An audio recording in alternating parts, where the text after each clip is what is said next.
Is Joao Felix becoming the new Conor Gallagher? And are we expecting to see a midfield revamp for this summer? We got a ton of big reports across Europe to get through, so I hope you guys enjoy today's video, get involved in the latest reports, and apologies for being away, but as you can probably hear from my voice, I'm ill. I've been ill these last few days since I returned back from Croatia. I'm feeling congested, I got a bug, sore throat, all that nasty stuff, so apologies for not communicating that these last few days, but I'm back now. I hope you guys enjoyed. Show some love, hit that like button, and let's get straight into things. Some really interesting soft reports surrounding Joshua Kimmich. Now, if you guys are unaware, Kimmich is available on a free this summer. Himself and Bayern Munich have not agreed to finding a new contract extension to keep him there, with Bayern Munich rejecting Kimmich's offer of wanting over 20 million a year paid, plus significant signing on fees, similar in line to guys like, Davis and Musiala. Now, with Bayern Munich not agreeing to Kimmich's contractual terms, does this maybe communicate very lightly that they don't see him being value for money? Regardless, my friends, when a player like Kimmich is available on a free, expect there to be tons of clubs expressing interest, opening dialogues, and figuring out exactly if he's the guy they should be making a move for. And this story naturally reminds all of us once upon a time when we signed Michael Ballack on a free from Bayern Munich. Like, Ballack was one of my favorite players when I was younger, so I was very happy with that signing at the time. Is Kimmich the next German in line to follow in his footsteps?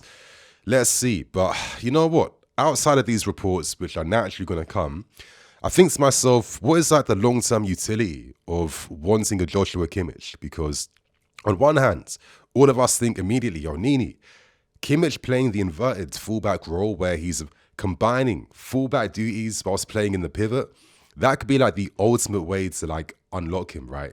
And I definitely get that, because I feel like Kimmich, I think he's a great playmaker. I think this guy is passing over distances, balls over the top, those lofted chip balls as well, line breaking passes. This guy really connects the field. He can really find attackers in behind. And when you got all these fast guys like your Sanes and Komans and Nabris and players that play on the break like that, they really benefit from having a passing range behind them that's going to take advantage of their movement. So that makes a lot of sense. But equally, at the same time, Kimmich, even though he's well respected and well loved with Bayern Munich fans, it does feel like a lot of Bayern fans feel like they could be open to seeing him leave so Bayern can continue to evolve. Now that Pavlovic, of course, is playing in the pivot, some of Kimmich's liabilities in terms of defensive positioning in midfield, not at fullback, two different areas. Maybe the lack of physicality at times. Maybe the fact that it does seem like he's looking a bit more conservative on the ball compared to what he was showcasing a year and a half ago. Could this maybe communicate that Kimmich needs a new lease of life, a new environment to reinvigorate himself, to find himself again? A lot of times, that's what players like this need. And you think to yourself, on paper, tactically, we make a lot of sense, right? But equally, if you're introducing Kimmich and you got Reece James, you got Gusto, you got Lavia, you got lots of options like this, does this make the most sense for our funds? Because even though he's available on a free, you're paying this guy top money for wages, and you're paying this guy a big signing on fee. Maybe we can accept that, knowing that there's no transfer fee behind him, because Kimmich has pedigree. He has experience. Little things that could help the young team that we have. The youngest average age in the entire Premier League. Could adding smart players like this give us a boost and help us? I think it's an interesting conversation. I don't really have any concrete answers, so I'm going to be lazy. I want to present this to you. What do you guys feel about this? Do you think Kimmich could be a smart, astute signing that helps the squad? Or do you feel like, even though you like him, he ain't the right guy? Let us know. And now, I posed this question at the start of the video, but is Joao Felix becoming the new Conor Gallagher? And what I mean by that is, have we allowed Felix to go to AC Milan for strategic reasons, knowing that there's potential player trades that could benefit us, as we are looking at numerous AC Milan targets? Now, at this time, now that Milan's possibility to secure Champions League football next season is looking very, very iffy right now, it's not looking great, it means that no player is safe from having a transfer in the summer. And that's all the heavy hitters. You're looking at Theo Hernandez, Rafael Leao. And today's reports revolve around a player that only just signed a contract extension a few days ago, taking his existing deal to 2030 in Tijjani Reijnders. Now, Tijjani Reijnders, I'd say, is one of the most popular players among many football fans, especially this season. And it's how the guy plays. It's how he moves the ball, the composure, the footwork in tight areas, the IQ. I mean, the guy's ability to split open defenses with his passing. I mean, he really has developed over the years. I think he signed for Milan in like 2023. So he's an example of why you need to give time and patience to guys to develop right. But you know what? I don't want to spend time discussing the analysis of the player. What I like to do in videos like this is that I like to keep some of my thoughts for future videos so I don't bore you guys out repeating the same stuff. And also to allow certain stories to just evolve more before I start saying everything I have to say on a player. So let's focus on the reports only today. And reports today reveal that we're just simply asking for information around the player. Now, we aren't the only club. City, Bayern Munich, they are also just asking about what the player is saying and how something could work. Now, in our favor, we have an excellent relationship with AC Milan. Seen a million players go there over the years. Your Torreses, Rubens, Pulisics, Tamoris, etc., etc. Money talks, and Milan aren't in any situation where they can simply keep their best players without Champions League football. They're kind of stretched a bit thin right now. They have some financial difficulties, and to be financially responsible, to further invest in the team, that could rely upon selling one of their key players. And I do think in Tijjani Reijnders, he would offer a really interesting option to our squad because, you know, he is pretty reliable across all midfield positions, in the pivot, as a box-to-box mids, and even further up playing as the attacking mids, playing closer to the striker. There's not many players that are able to showcase that range and that consistency of ability across so many positions. And, you know, Maresca loves these like multi-purpose, versatile players. And I was really feeling like if you're giving a guy like this 5 years, if you're not going to like fully invest into that and really back his ideas to the maximum heights and footers, what's the point then? Because personally, I really think the game is that simple. Any manager can be successful if a club fully backs their ideas down to a T, right? Tijjani is the type of guy that we haven't necessarily bought over the years. I think we've tried to, but we don't really see his profile. That guy that kind of links the play, links the defense, links the midfield, links the attack. That bit of like, you know, high game IQ, close control in tight areas, you know, the relationism he finds with his teammates as well. I can see why he's a very popular guy with his teammates at AC Milan. And in a way, he's kind of, you know, doing what Ruben used to do when he was younger, but doing it at a more experienced and consistent basis right now. And, you know, it does feel like if anything was to happen, as it does seem like, can he rule out the chances of us securing an AC Milan player? Probably not. But at the moment, you can't really go too far with this report because it's only initial conversations, because many variables rely on anything happening right. Ideally, Felix finds new form as the season comes to an end, which maybe pushes AC Milan towards wanting to keep him. If that dialogue opens up, there's possibilities to do a bit of a trade here, because realistically, we're not going to keep a player that isn't needed next summer, that already is out, and keep this guy on our books for no reason. No, selling him for a reduced amount in combination with signing a player from them, that makes the best type of sense right now. But, you know, life doesn't work out that easy and simply. Let's see how things go. But regardless, what do you guys say about Tijjani Reijnders? Do you like him or do you not? And now we have to discuss one of the really interesting stories that developed over the last 24 hours. And it involves a player that we tried to sign last year in 16-year-old Gabriel Mec. Now, since those reports, he's already made his pro debut now from Grêmio. And he's 16. This guy's got a lot of promise. They're saying that he's the new Ronaldinho. We all know him. We've seen the clips. We've seen the skills, etc., etc.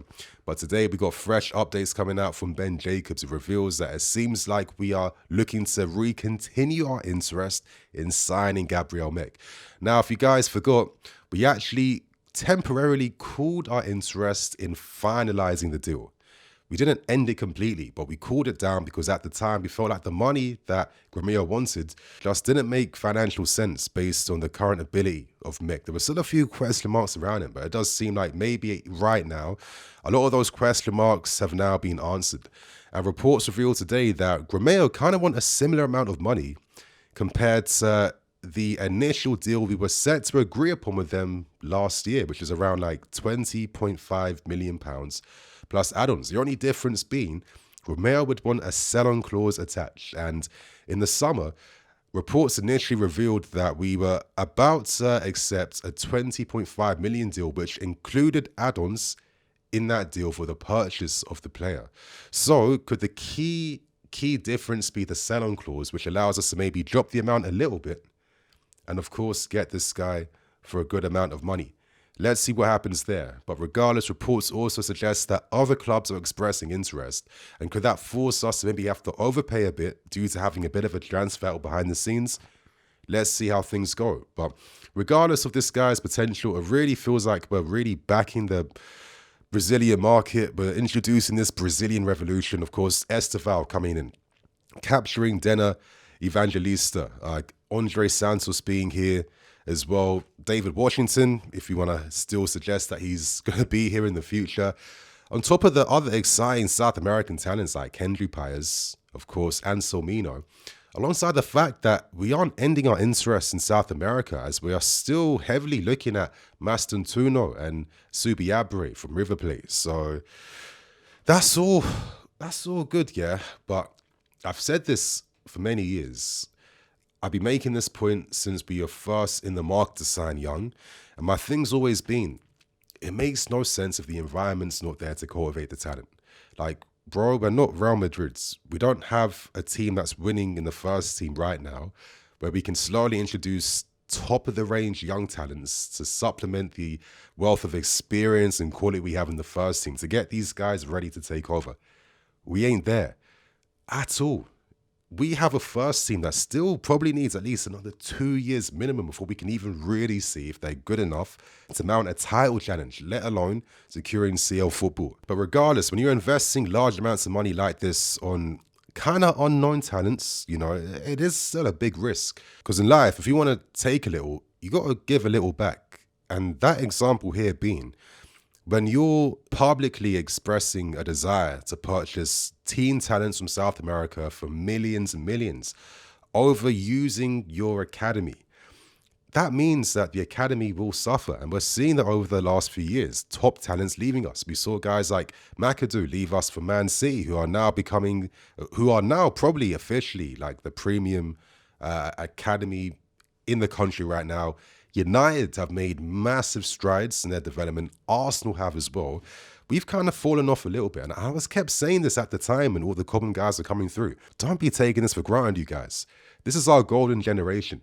You know, don't think that we're going to have access to this talent every single year. I think we could have prolonged things if we were able to keep some of our best guys, which we haven't done, because it does feel like once players are, you know, getting to signing their pro deals right now, that's when the question marks get involved. And this is where they're thinking to themselves, is Chelsea the club that's going to take my game to the next level? This is the issue we find ourselves in. Look at Rio Ngoma, who's now gone to Liverpool.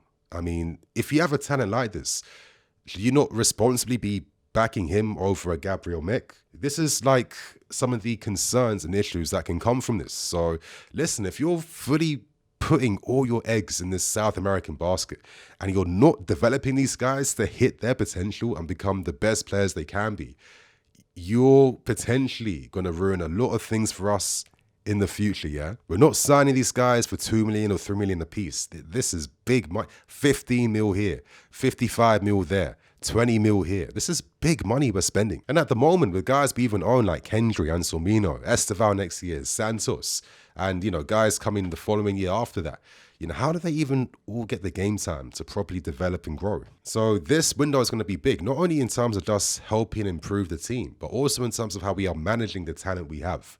Because if Kendrys and Anselminas and co's don't make it here, yo, man, there's going to be some serious conversations around the running of this football club. So that's it, my friends, outside of one final story. Another soft report surrounding another midfield player, and this time it's Lamine Camara of Monaco, who's having a great season.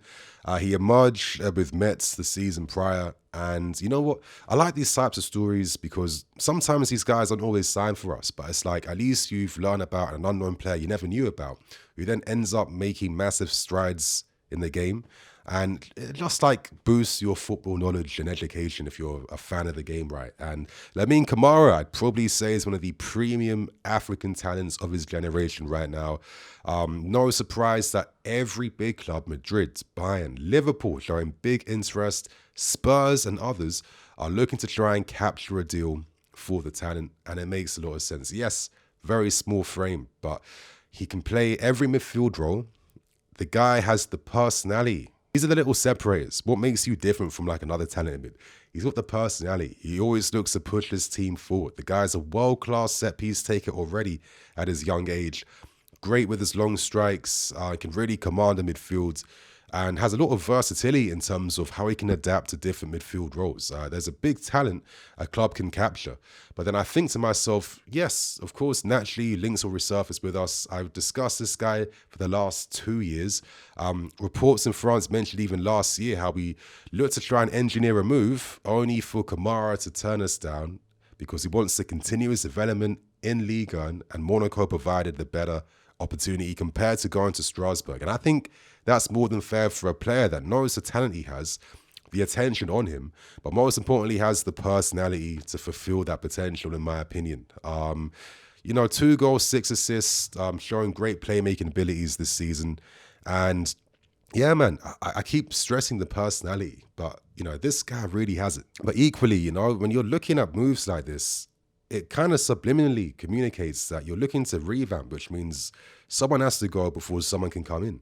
And the only player I just have this fear of could be Enzo Fernandez, based on Real Madrid needing his profile in midfield. And, if things don't work out how we hope this season, is Enzo going to say no to Madrid if they're coming in for him? Otherwise, why are we still looking at midfield candidates? We got Santos. Lavia is still here. We do have a lot of options already. Again, in this game, you have to always prepare for every inevitable future. And regardless, you're going to scout talents because they might not make sense this season, but they could make sense for you 3 years from now. Look at an example. I'll give you Antonio Rudiger. He was on our radar for years before we finally signed him from Roma. It's how the game operates and works. So let's see if anything comes from this, my friends. But that is everything from me today. I'm going to have a preview out for the Copenhagen game later tonight, so stay tuned. And my friends, I hope you guys enjoy. Show us some up, hit that like button, and I'll see you all soon. Cool.